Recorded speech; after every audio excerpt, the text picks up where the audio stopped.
So I would like to talk about the two hypotheses for the origin of SARS-CoV-2. First part, I'll talk about the wet market origin hypotheses, and the second part, I will talk about the lab origin hypothesis in that'll be a separate video. So the papers that support a wet market origin are mainly the ones by Warby and co-authors. So we have Warby 2022, Kurtz-Christoph 2024, and Picard 2022 are the main papers giving evidence and making arguments in favor of a wet market origin. So Warby 2022, what they do is they show the cases reported in the World Health Organization report cluster around the market. They look at the sample positivity within the market and show it is close to the wildlife stalls, and they present arguments against ascertained bias being a possible explanation for these clusterings. The Kurtz-Christoph paper again looks at sample positivity within the market and looks at sequencing data. In this paper they have some additional data that wasn't available for the earlier 2022 data. They note the co-detection of SARS-CoV-2 viral RNA and hypothetical or suggested intermediate species, the DNA of these supposed intermediate species. And they do some single nucleotide polymorphism analysis of mainly raccoon dogs to look at where they may have come from. So let's get into Warby 2022 first. They mention that the sample positivity within the market there's an elevated risk of positive samples near the wildlife stalls. Now I'll note the wildlife stalls are here with additional unknown meat stalls here and here. And they do a relative risk analysis, although at this time they didn't actually know how many negative samples were taken because they weren't reported. So this analysis was a little bit off, but it's important to notice that the sampling in the market was anywhere but uniform, or anything but uniform. They had heavily sampled here around the wildlife stalls and here as well. Meanwhile, the other half of the market, there was almost no sampling there. There's very little sampling in the northern part of the market. So basically they just sampled here. It's not a very good, in hindsight, it wasn't a very good strategy. But it's important to note that the mahjong room and the toilets are right there at the area of the highest sample positivity, or the highest risk of a positive sample. The wildlife stalls are nearby, but they're not actually in the area of the highest risk. And there's heavy sampling bias. If we look at the human cases within the market, they're not anywhere near the wildlife stalls. And also, if you look at where they isolated live virus, which implies a lot of it, it also was, I think, here, here, and here. We don't actually see the human cases correlating with the wildlife stalls or the successful isolation. Now then, Christoph redid this analysis once they had the data on the negative samples and once they had the sequencing data. And I also want to point out, they do this funny reporting of a relative risk p-value in their paper, and to get a better p-value, you need to sample more. If you sample more, you get better p-values. So it's a little bit misleading. Here's the base relative risk that they calculated compared to the p-values. And you see, using the p-values concentrates the heat map around where they sampled more, which also brings the hottest areas, let's say, close to the animal stalls. But I'll again point out, the hottest areas are not actually where you have the animal stalls. Although you will note this positive one here, and we'll come back to that. And it's interesting to note that if you look at other viruses, such as raccoon dog amnovirus, the heat map perfectly co-localizes with where you find the raccoon dog mitochondrial DNA. This is not what you see here, where you have the heat map. This is actually their p-value heat map. It's even more biased down, or it's even more concentrated down here in the relative risk. But it's not by the raccoon dogs, except for this one stall, which again we will come back to. Now, in their preprint, they showed this figure, and it's interesting to note that there were multiple cases where you have non-susceptible animals with no human reads and no wildlife reads. It's not like they had cow, sheep, pigs live in the market. They weren't. It's not a slaughterhouse. They killed small animals, but they didn't have live cows at the market. And we have additional samples where there were almost no human reads in them. So clearly we didn't have infected cows at the market, but yet you could have cow mitochondrial DNA and positive virus commingling. And this is essentially a negative control because you know you didn't have live infected cows at the market or infected cows at all, and yet you can still get co-detection. So simple co-detection does not tell you anything. And I'll point out where they co-detected that sample or that stall earlier where you had positive virus along with positive raccoon dog RNA. You still have quite a lot of human DNA reads, and you have almost no raccoon dog DNA. Instead, you have mainly bamboo rat and I think it was the porcupine, which are not susceptible. Now, I'll also point out that you have no correlation or even a negative correlation between SARS-CoV-2 and intermediate species such as raccoon dogs, but you have a positive correlation with other species. For example, bamboo rat, you have a very strong correlation between bamboo rat coronavirus and the bamboo rat.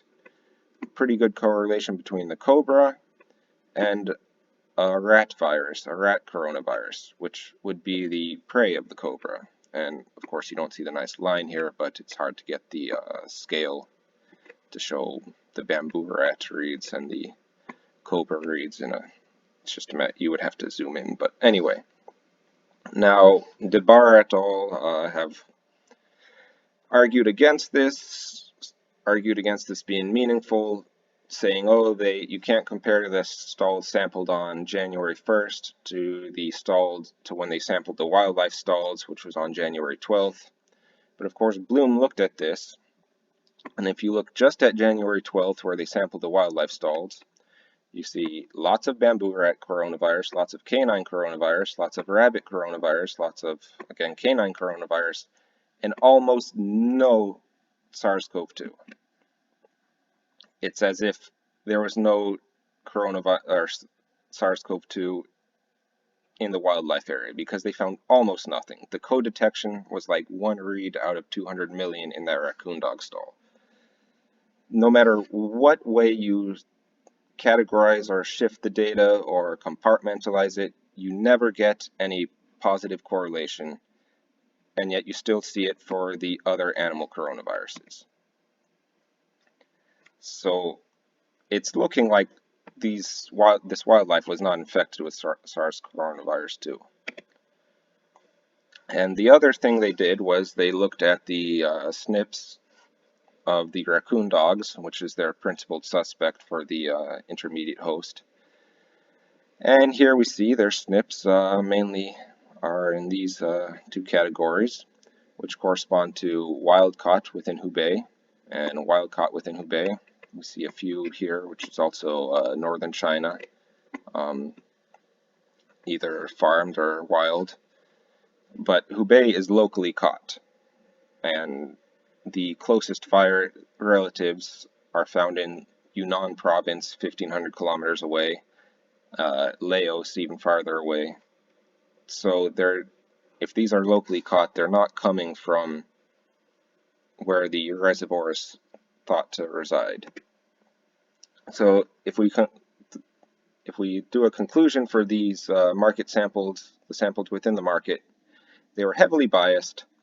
The wildlife stalls they don't have any elevated sample positivity in the wildlife stalls. There's no correlation between SARS-CoV-2 RNA and the wildlife DNA. There is a positive correlation with the other coronaviruses and their wildlife hosts.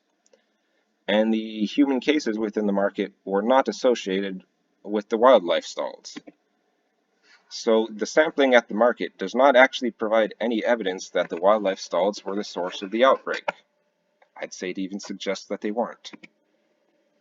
So let's look beyond the market, or outside of the market, at the cases clustering around it. So Warby has this figure where he shows the WHO report cases from December 2019. They center around the market, whereas the Weibo data from an app for people seeking help with coronavirus from January and February does not center around the market. I'll point out that the Wuhan CDC, which is known to have sampled bats for SARS-like coronaviruses without proper protective equipment, and that had moved in very early December, was also within that 1% counter. Just pointing out that there are other things here other than the market. Now, you'll notice these two these distributions are not the same. And why would that be? And so Warby makes some arguments against the WHO data being biased. Here's a section from their paper. We'll go through the arguments one by one. They say few cases would have been detected by searching in the neighborhoods, and that they only found them in the hospitals because all the cases reported there were hospitalized. And this is irrelevant because the focus was on hospitals around the market, and the case definitions required a link to the market. The fact that they weren't knocking door to door looking for cases doesn't mean that it wasn't biased the way they were finding cases. In the WHO report annex, they say they had surveillance at several hospitals close to the market. So yes, all the cases were hospitalized, but they were only looking at the hospitals close to the market. And if we look at the case definitions, they require direct or indirect exposure to the markets. Direct exposure would be visiting it, indirect exposure would be living close to it. And they say public health officials became aware of linked cases near and far from the market, not just the ones near it. And I ask, so what? They still focused on surveillance around the market. They were targeting people with exposure history to the market, and they did surveillance at the hospitals around the market. Then they say the unlinked cases would not be expected to live closer to the market than the linked cases if they had been ascertained as contacts of those market-linked cases. And I say this is a red herring, because we're not looking just at contact tracing, we're looking at the indirect exposure, because they were looking for indirect exposure to the market, which would be just living close to it. If the market was the origin, the only way somebody that hasn't visited the market gets sick is through a infection chain that ends with somebody that went to the market. So if you're looking for a link to the market, you can either look at people that live near it, or you can include them from farther away if you know they visited it. And this is the expected result, that the case can be included from farther away if they said they visited the market. On the contrary, you wouldn't expect unlinked cases to live closer, since they would have to be infected through a chain that begins with the linked cases. And so this has actually been published in a statistical journal, the proper place for it to be published, is that this result actually suggests ascertainment bias. It's not an argument against it. Now, they have engaged in some speculation. Well, maybe people who worked at the market live farther away. You commute farther to work than you do to shop. But it's also worth noting that only about half the people were market vendors. The other half just visited the market but didn't work there. So that speculation holds. It's pure speculation and it doesn't even add up. Then they mentioned seroprevalence was highest in the districts around the market. But it wasn't actually highest in the district contained in the market. And these districts are quite large. So here you have this district contained.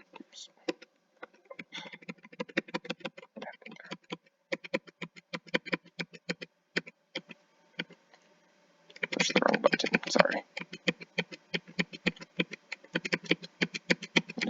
So here you have the district containing the market. It's actually lower than the two adjacent districts. And I'll point out these districts are rather small. If you were to combine them into a larger district like this one, you would get a lower seroprevalence. It's also worth noting that the Wuhan Institute of Virology's main campus is here, and the P4 lab is here. You also have quite a large area of high seroprevalence here, and this is more granular here with the smaller districts, but again, the highest seroprevalence is not in the district with the market.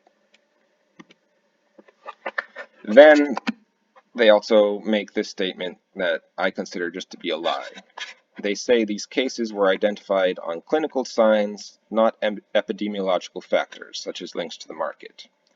And this is essentially just paraphrasing a statement from the same paper, or a paper by the same author from a year earlier, where they say individuals were enrolled according to clinical presentation, not epidemiological information, such as connections to the market. And they cite this paper. So let's actually look at what that paper says. It says, following the case of an unknown cause and considering the shared history, suspected cases were transferred to the designated hospital. This paper was written by people at that designated hospital. They say since the cause was unknown, i.e. they didn't have a molecular diagnostic test for it, they diagnosed these suspected cases based on clinical characteristics. So they had suspected cases sent to this hospital. At that hospital, they diagnosed them on the more subjective clinical characteristics because they didn't have a molecular test. But they clearly say suspected cases were transferred to this hospital and that they were considering the shared history of exposure. So this is basically a lie, that there were no epidemiological factors involved in identifying these cases. It was just the diagnosis of suspected cases was on clinical characteristics, but the suspicion still took these epidemiological factors into account. And then, if we come back to the difference between the WHO report case data and the WIBO data, I'm not quite sure how to pronounce it, they essentially claim the difference is due to a shift in patterns between late 2019 and January to February 2020 when it had spread wider. They claim the early cases were associated with the market and that later on it was so unrelated to density or demographic patterns, and then later on it was related to density or demographic patterns. They note this contrast and they essentially explain it by a shift. So you have two explanations. The case distribution shifted from December to January and February, or the first case distribution was more biased than the other, or that there's some bias that causes the difference. But they didn't show a distribution shift. Did they show that the late December cases were more dispersed than the early December cases? Did they show that the January WIBO cases were closer to the market than the February ones? They didn't do this. This is speculation, and it's bad speculation, because this is the actual WIBO data. Here we show they report, as they noted in PECAR correctly, here you have the COVID cases, the population density, and the elderly population density. And you notice they all line up pretty well, and it doesn't center around the market. So here you have more people, you have more cases, particularly elderly people. But they do look at this in a more granular fashion over time. So here we have in A the cases before January 18th. Notably, these are from December 20th to January. And where do we see the cases? There's one case by the market, but most of the cases are over here. And keep in mind, this is starting from December 20th, so this overlaps with the WHO data. And I'll also point out that the main WIB campus is actually very close to this cluster that in the earliest WIBO data. And then we go in later time points in 2-day intervals. So before January 18th, I think including it as well, 19th to 20th, and then 21st to 22nd, and further on through time, progressively, it actually seems to shift closer to the market over time, starting from close to the Wuhan Institute of Virology main campus. So I don't see the case distribution shifting away from the market over time. From the very beginning, it wasn't close to the market. And then they claim that they tested for the possibility of ascertainment bias by seeing how many cases they could remove before losing significance.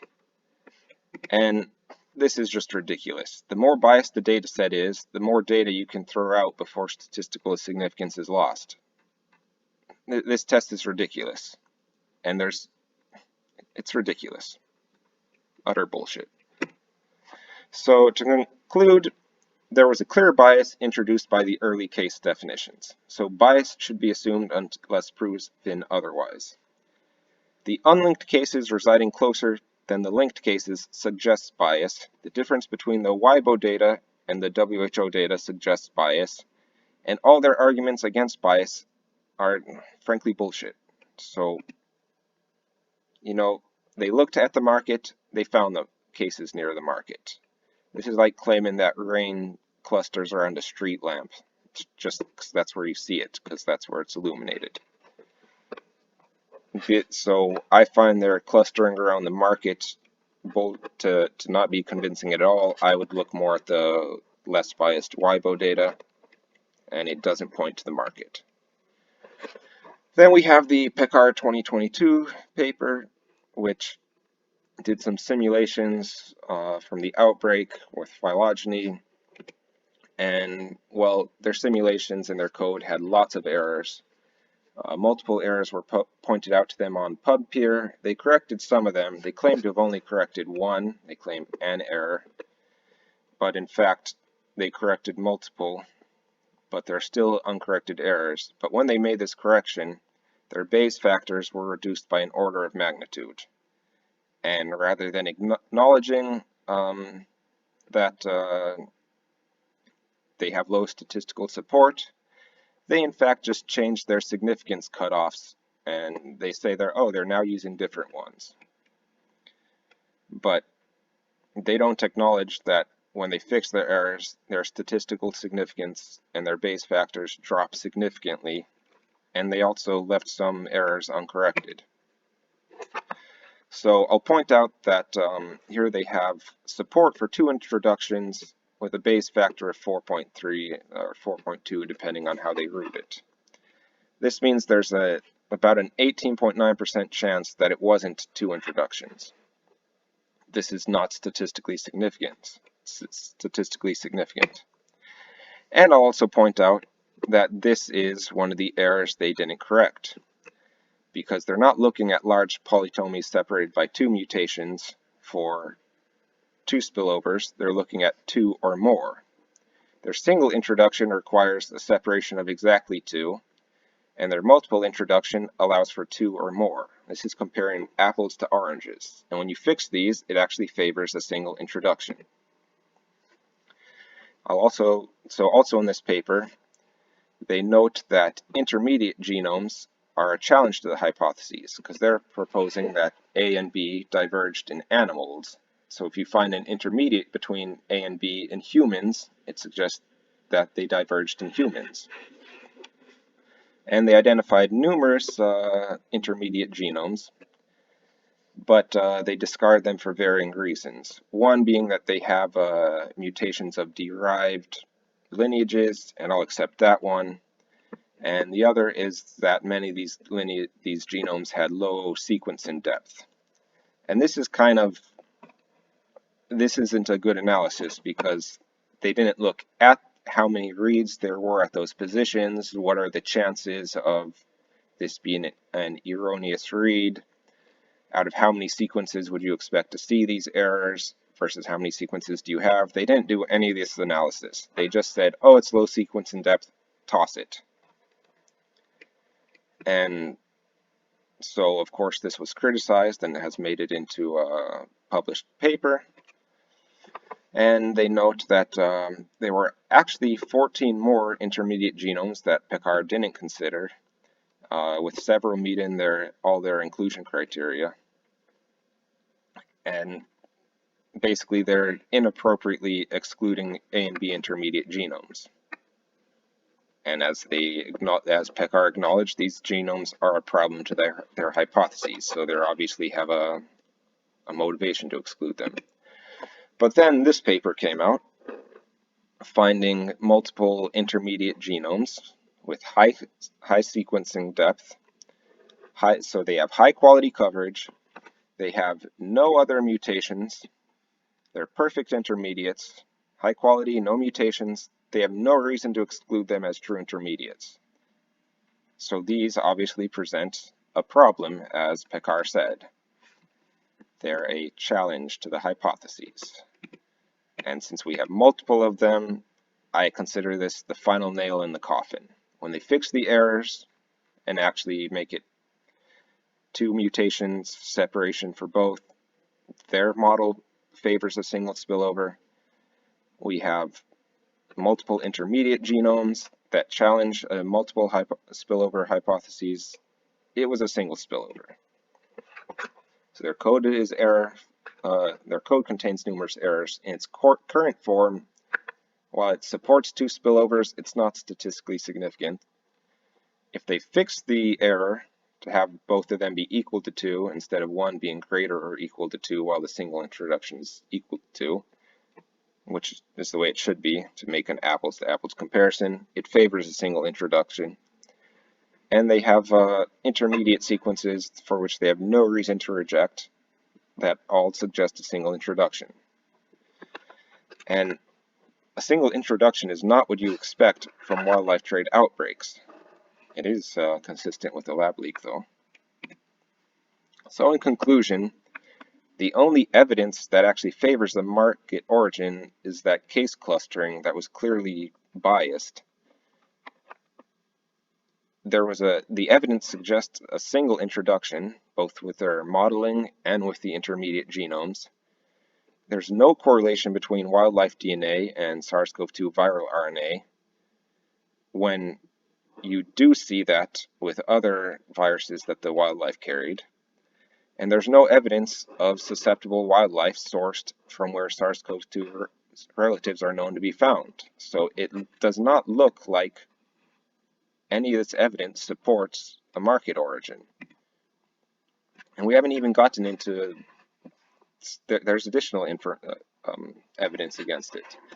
So most studies find lineage A to be basal to lineage B. In addition to these 4 I mentioned, there's also the virological.org post that established the Pango phylogenetic system for classifying SARS-CoV-2 lineages. And even Picard acknowledges that A may be basal depending on which method he uses. In fact, the only way he gets B to be basal to A instead of vice versa is to use time weighting, which essentially is the same as saying, well, we spotted B first, so B must be basal. This is not a proper way to do it. And I'll also point out lineage A was frequently detected outside of Wuhan first. It was found first in the USA, in Arizona and Washington, weeks before lineage B was found. It was found in Yunnan first. It was found in Nanchang before B, Chongqing before B. I mean, all over the place, outside of Wuhan, you saw A before B, which would imply that A was spreading before B was. You had an outbreak of B that took over in Wuhan, and it took time for B to replace A elsewhere. And also the lineage A prevalence has been continuously declining, which tells you it must have been pretty prevalent at the start. So if we look at the first week, we have a high sample number. It's at 31%. And you might think it started low, it peaked, and then it declined like we've seen before for other lineages. But if you look at the earlier weeks, the sample number is way too low to actually make any conclusions from. You can't conclude in early January that it was 5% of these samples when you only have 2 samples of lineage A. It seems more likely that in early December they were sampling lineage B around the market because they were focused around the market outbreak. And then suddenly you start sampling elsewhere and you see lineage A is actually about 1/3 of the sequences, and then lineage A gets outcompeted by lineage B, but you would actually expect it was actually pretty high. And if it was the basal lineage, you would expect if you go back in time, it would be 100% at the time the outbreak started, whenever that may be. And in my opinion, this curve of lineage A suggests it was basal. You just have the sampling of the lineage B outbreak at the market before you get proper widespread unbiased sampling. Now, they claim lineage A was at the market because they have one very low quality sequence taken from the market. But if you look on GeeseAid, it was flagged because it's so low quality, it needs further investigation, it's full of mutations, it's full of frame shifts, it's a terrible quality sequence, and yet they'll consider it as dispositive evidence. Meanwhile, they throw out so many intermediate lineages just because of low sequence in depth when they take this junk that's fully consistent with contamination as evidence that A was at the market. And it's not even a basal A, it's A2, or A.2. And also, if we consider that the virus had been spreading for at least a month before they sampled the market, it wouldn't be surprising that somebody infected with lineage A came to the market, even if lineage A didn't start to the market. 12 out of 12 of these sequenced market-linked cases were lineage B. All but 2 cases clustering around the market were lineage B. And I'll point out the second lineage A case was, they don't know where they stayed. They have a vague report in a newspaper saying they stayed at a hotel near the market. Warby and Picard picked a number out of their hat as to how many hotels are on the market to look at. And I'll also point out they're guilty of some very imprecise phrasing as well, so I wouldn't expect a newspaper to do any better. For example, they mentioned one of the early cases traveled north of the market, when in fact they traveled north of Wuhan entirely, dozens or even 100 kilometers to a mountain north of Wuhan. I mean, imagine a prosecutor saying the suspect traveled north of the crime scene on the day of the crime, and you find out the crime scene's in Houston, Texas, and the suspect traveled to Canada. Technically, it is north of the crime scene, but I mean, saying somebody traveled near or north of the market instead of north of Wuhan is, if that's not trustworthy, then staying near the market I don't consider to be trustworthy either. So as far as we can only definitively show lineage B was at the market. You have lineage A was the basal market, or was the basal lineage, and at the market you only have good evidence of lineage B. So if the market outbreak was not the basal lineage, then it's just a super spreader event after the outbreak got going. Then we can look at the wildlife trade within the market. Again, the favorite suspect is the raccoon dog, and we see about 38 sold per month, less than 2 per day, close to 1 per day, not a high volume. And this was noted by people that have actually been to the market. They say this privately, of course, they don't admit it publicly. No way the selection could occur the market. Too low a density of mammals, really just small groups of 3 to 4 in cages. I think that's a typo. And here they took a picture. You have 1 or maybe 2 here, 3, 4. They're selling 1 to 2 per day. They have a cage of 3 to 4. This is not some high density place where you get intense transmission and you can have a sustained outbreak, select for the furin cleavage site. And of course, privately they wonder, or the ones that support a market origin, wonder where you would get that intense transmission. Maybe at a fur farm, but we don't have any evidence that these raccoon dogs came from fur farms. They look like they were locally caught. And then you'd also wonder why you don't have outbreaks all the way along the transmission chain, since Guangdong and around there is a major hub in the wildlife trade. That's also where you saw the outbreaks of SARS-CoV-1, where you have the hub of wildlife trade. Then we should also look at when did the market outbreak start? Because if we're looking at late December cases clustering around the market, but if the outbreak started much earlier than late December, then that may not be informative. So the earliest market-linked case is 11 December. Warby and Picard cited the Wall Street Journal, which made a mistake and claimed it was 10 December, but it was the earliest market-linked case was 11 December. The earliest undisputed case is 10 December, and then there are reports of earlier cases.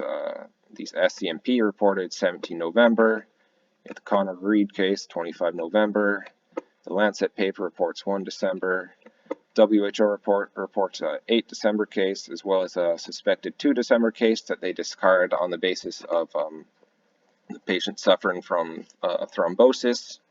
Although we later found out that thrombosis is a common complication of SARS-CoV-2.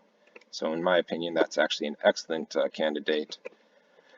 And then there was a Chinese state media TV cited by Warby and Picard that disputes this case and say it actually occurred later. So we have an earliest undisputed case of 10 December, but there's many reports of earlier cases. And we can also look at the testimony of people, of virologists and epidemiologists and doctors that may have been hearing talk about around the time that it started. We have Fouchier, who claimed that he heard just after Sinterklaas, the first week of December. So we're looking at 6 or 7 December that he claims he would have heard it. Of course, he later recanted and said he must have misremembered. And and Koopmans on this same documentary claim, where she was presented as one of the first people to hear, claimed she heard in a newspaper, which is ridiculous that Koopmans would have heard after newspapers were reporting on it. It's unbelievable. It does not seem like she was being truthful. Then we have Ian Lipkin, who on Spike TV said December 15th, twice. At a meeting, Jesse Bloom talked to Ian Lipkin in person. He confirmed 15 December. So Ian Lipkin is repeatedly confirming he heard about a new outbreak 15 December. Then you have a radiologist who was working at a hospital in Yunnan, claiming everyone was already talking about this in mid-December. Similarly, Lawrence Gostin was hearing talk from a friend in Wuhan that there's a novel coronavirus mid-December, which again, 15 December, as Ian Lipkin says, would definitely be mid-December. Michael Callahan claims he was there in November when they mentioned the appearance of a strange new virus. So you have all these people that, and as Bloom says, it's hard to see how you're told on 15 November or even or 15 December or even earlier, as in the case of Fouchier or Michael Callahan in November. How are you already hearing about this if supposedly it's only a few cases? It seems this was out by November. And if you look at serology in France and the US, it supports that this was already spreading worldwide in November, or at least December. So in this paper, they reference an earlier paper using a neutralization cutoff that gave 100% specificity out of 464 samples. This study had 542 samples with 44 positive. You can't call them all false positives. In particular, you have this this November 2019 case with a neutralization titer 4 times higher than the threshold and symptoms. Another November case, neutralization titer twice the threshold that was 100% specific in the previous study, COVID-19 symptoms. And then, of course, this one, December, again 4 times higher, twice as high as the December 2019. So it was clearly in France in December 2019 and probably even November. You also have to keep in mind there's a delay between when you get infected and when you have antibodies. So this is pretty good evidence that it was in France in November. You have a similar study in the US where they looked at specimens, blood samples I think it was, taken from as early as 13 December. They didn't look earlier. They found 2% were reactive upon further testing, still 2%. Then they did a neutralization test, which is more sensitive, and they have 1.9%.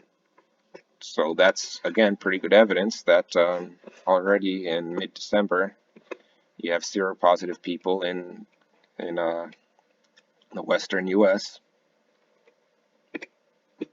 And then you had this report from France of a PCR confirmed case, not just serology, in I think it was December 27th, of a patient with no travel history. And then there's wastewater testing in Brazil and Italy showing it may have been there by November and December. So in Brazil, you have negative, negative, positive suddenly in late November. Similarly, in Italy, you have a negative, negative, positive, and stays positive. So, I mean, we know there were cases in France by December. This all seems to imply that the virus was already spreading in November and had already left Wuhan entirely in December. So a cluster within Wuhan doesn't tell you about, in December, doesn't tell you about where it started. And modeling studies are even pointing to early October, or even as early as August. So in conclusion, there was no correlation between sample positivity and wildlife within the market. The only evidence favoring the market is compromised by clear ascertainment bias. The evidence suggests a single introduction, which is not expected from market zoonosis. There's no evidence of susceptible wildlife from areas where the relatives of SARS-CoV-2 are found. The wildlife sales volume was low. The market outbreak was a derived lineage, and it occurred well, or at least the cases we know of occurred well after the virus had begun spreading. There's no evidence the market was the origin, and I think a lot of this evidence says it wasn't. So, yeah. The next part I will cover the evidence for and against the lab leak origin.